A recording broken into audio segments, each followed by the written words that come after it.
Chaps, I've got Steve. Steve, you messaged MANUP a good couple of weeks ago now, wouldn't you? And you're telling me a load of bullet points about being honest about your life, and it kind of feels like you should be in EastEnders, mate. I mean that in a nice way, and you're still here. You're pretty switched on. You're still quite chirping. You've not let it beat you. So tell us about yourself, mate. Hi, Dan. Yeah, thanks for having me on. Yeah, I'm probably a bit different to the usual customer you get. I'm not really dealing with things in my past or whatever. The reason I've got mental health issues is because of the pills that I'm on. I was diagnosed with prostate cancer last June. That's probably enough to give you some problems, but I'm a scientist, so I was expecting it. You know, I knew all the numbers and so on, but one of the treatments that they put you on for prostate cancer is hormone therapy, or chemical castration, as I call it. They give you an injection, and that stops your hormones. The same thing they did to Alan Turing. And he committed suicide, didn't he? Because he couldn't hack it, or the humiliation, I suppose. Yeah. Obviously, well, the good thing about it is it shrinks the cancer. It stops the cancer from growing, which is a good thing. It's like fertilizer, so it stops the cancer. But obviously, there are lots of side effects, really. Obvious ones: no libido, no sex, or your genitals shrink. You get hot flushes all the day, all the night. You get a brain fog. You get fatigue, aches and pains. You put on weight. Yeah. And all these things are probably depressing enough. But the big one for me was exaggerated emotions. I mean, I was okay before. I had the odd black dog day, like we all do, but I started getting mental meltdowns, and I would start crying. I'd drop to the floor and start sobbing. Then I'd be okay a minute later. I've had these since September, you know, every week. So is that, I'm not a scientist, and so I don't have a clue what I'm talking about. I'm not going to pretend that. So is that because estrogen's going up and your body's going, what on earth?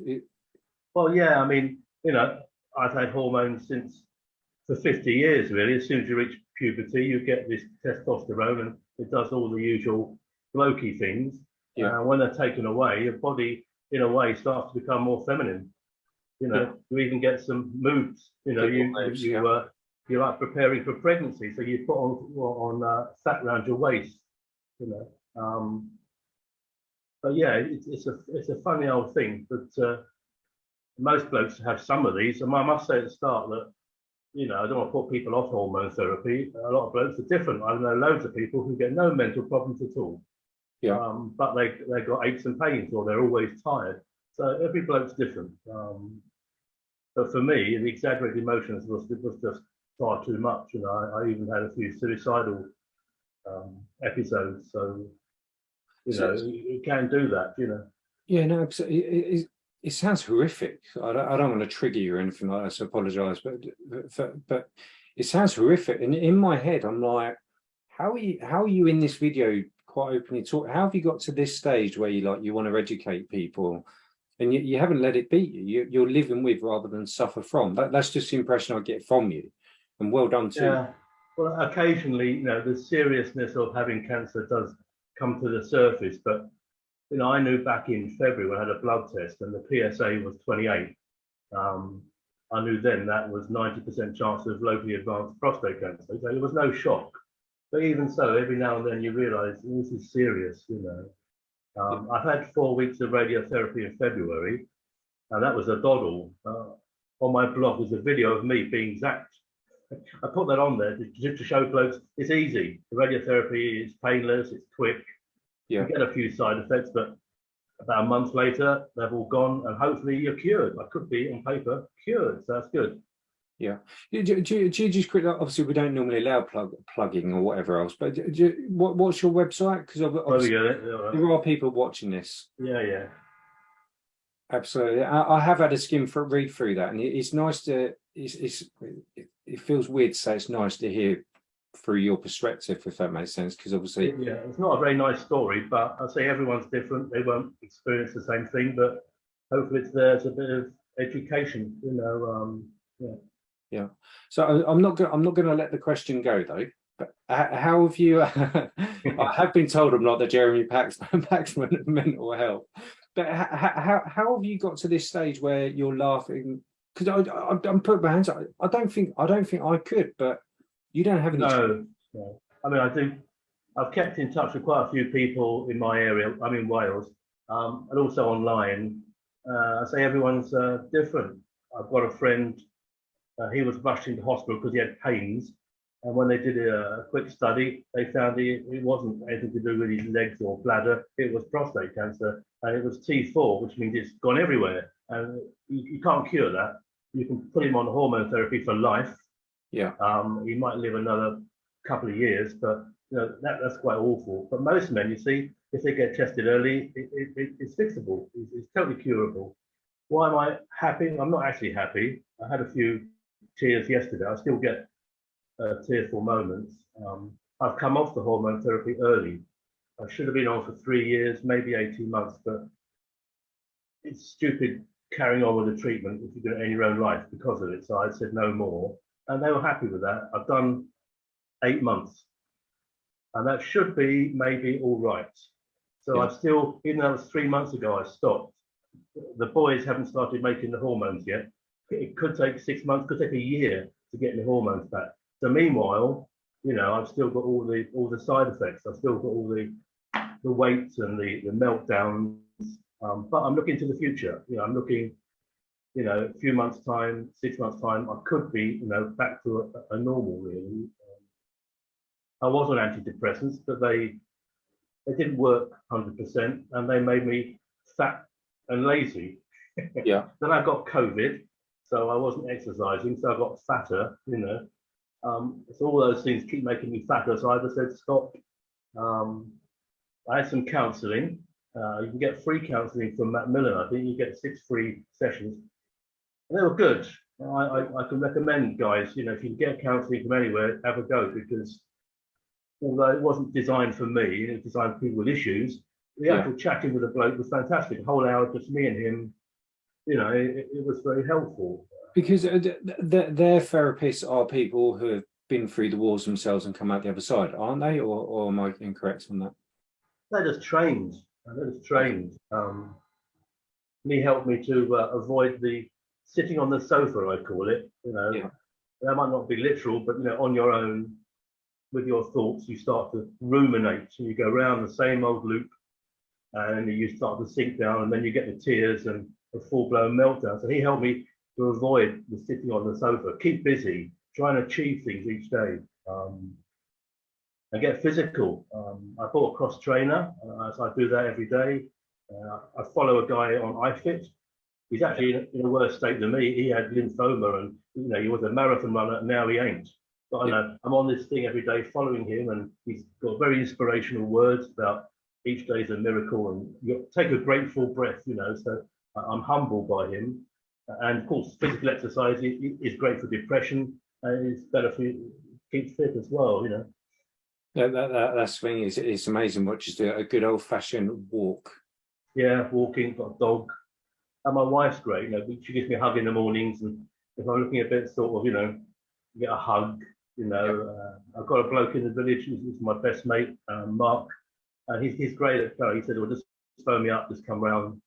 You can just have a chat. Doesn't have to be about my problems. Just have a chat." So that's really useful, you know. Well, that's good to know, because that's something I've been quite vocal about. Is sometimes the best way to talk, the best way to have a discussion about mental health is don't talk about mental health. Right. Yeah. Literally, just say, I'm just having a real crap day today. Yeah. But I don't understand, you know. Yeah. I don't need to wait until like I'm like, you know, it's like, you know, what I presume in my perspective view, whatever life, I've been there where I just start bottling the things up, and it gets, and then that person who annoyed me, or that client what's been late on an invoice or whatever, it doesn't really matter what it is. I've then added on another problem, then another problem, then another problem, and then the anger starts coming out, and then the depression kicks in. Well, one thing that's been really good locally for me, there's a group here in West Wales called Men to Men. It's a bit like Men's Sheds, I suppose, but they do lots of activities, and one was the Milkwood Project. This is a local guy called Lee who owns a wood, and blokes like me turn up there and we make spoons and benches and things. We make bread, soup, have a chat. That was the first positive thing I've done in about a year. So that was really good. So that was really nice to go there. And I'm not that fantastic at making stuff. I made a little bench. I made this thing. It's called a shrink pot. Oh, okay. What's it for? It's putting your shrinking. No, you hollow out a bit of greenwood and you put some hardwood in the bottom. And as the greenwood dries, it grips it, so you have a bottom. Yeah, great. So I know I'm not particularly that skilled at this stuff, but it's just nice to meet with people and Yeah. meet with blokes and do something else. Yeah. So how long did it psych you to go, right, I need to do something? Where did you get to that point of like, right, I'm sick of getting fat and sitting on my ass? Yeah. Oh. I don't know. I've done lots of webinars. I think Prostate Cancer Research UK did webinars all last year, and there were 3 on diet. And it was specifically aimed for prostate cancer. I was amazed. So I've changed from dairy to soya. I don't know, lots of things I've changed just to sort of, well, you got to do what you can really, and the physical stuff that was quite good as well. Yeah, no, absolutely. But no, so what was it? What got you to join some of those groups? Not the webinars, the woodwork. The activity. I think I was contacted by someone in the health service, probably okay. one of these, what they call them, occupational therapists, I think. Yeah. You go to these things and somebody picks up your name and you get a phone call and would you like, okay, I'll do this. And then, you get an email from someone, oh, I'll come and have a chat and a coffee with you. And it went on from there. And, oh, by the way, there's this group meeting in the woods. Do you want to come? So I thought, all right. Yeah. It's about 40 minutes away, but, I've been going there every week for about 2 or 3 months now. So it's good. And you're definitely feeling better for it. Oh, definitely. Yeah. I mean, I'm not too bothered about making stuff. I'm not particularly skilled, but I've made a garden bench. It's all using hand tools and the old the rope lathe where you put your foot down and the whole thing spins around. And yeah, it's quite fascinating. Yeah, just meeting other guys and actually achieving something. That's good. Yeah. Well, I think it's about switching off from everyday life, isn't it? Yeah, it's just getting away from the sitting on the sofa syndrome again. So. Yeah, no, exactly. Do you think this? Do you think it's also about being with other blokes? I think so. Yeah, I think that's been lacking really. I mean, we moved to West Wales to be isolated, and thanks to COVID, we really were. And It's been hard going, to make friends and so on. I don't meet many blokes. There aren't many blokey situations here. There's a few pubs, but they were shut. They're opening up again, and that's quite good. So I do spend the odd evening down at a local pub. That's good. Yeah, I mean, more activities like that are really beneficial. Yeah, no, absolutely. You've got to get out of the house. Yeah, you really have to. Yeah, your home's your home, but it's also a prison. Yeah. And I don't think there's many people on the page or followers what would say any difference. Happy to be wrong, but there we go. So Steve, just 4 weeks we're flowing, bloody hell, we're flowing through that actually. Can you just, because I do know we have had not many, thankfully, we have had conversations privately with people with prostate cancer. Could you just plug your website and any charities what have helped you personally? I think the main charity is just called Prostate Cancer UK. Yeah. They've got loads of information and they will send you stuff. They've got a thing called a toolkit. It's great because it's all free. You can ask for this stuff and it comes in the post. They have a forum. That can be a little bit scary sometimes. And the people on there are armchair doctors, so you've got to take it with a pinch of salt. But it's nice to meet other guys and chat about problems. There's a lot of men out there who are very worried. They've got a PSA of 2. What does that mean? I've got this diagnosis. What does that mean? I'm going to have a biopsy. But on my blog, it's almost an encyclopedia now.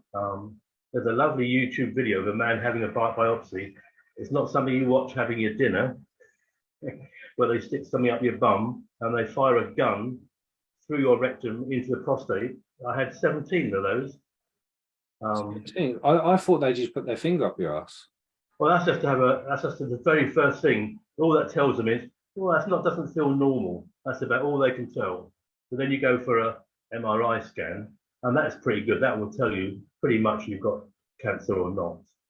And then you go for a biopsy. It's the only way you can tell because they've got to take a sample. You know, normally it's just a little needle somewhere and off you go. But with the prostate being where it is, Yeah, you know, it's not easy to get at. And yeah, that's incredible. Absolutely. not a nice experience. No, no. Well, as I say, man, I don't mean to. I'd sooner learn your story than live it myself. Yeah.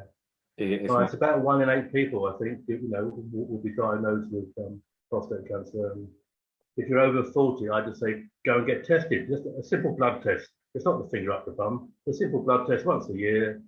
Oh, is it? You get a number, PSA. You know, if it's less than 1 or 2, it's fine. As you get older, less than 3 or 4, it's fine. When it goes up really high, then that's when you need to get, you know, a consultant. You know.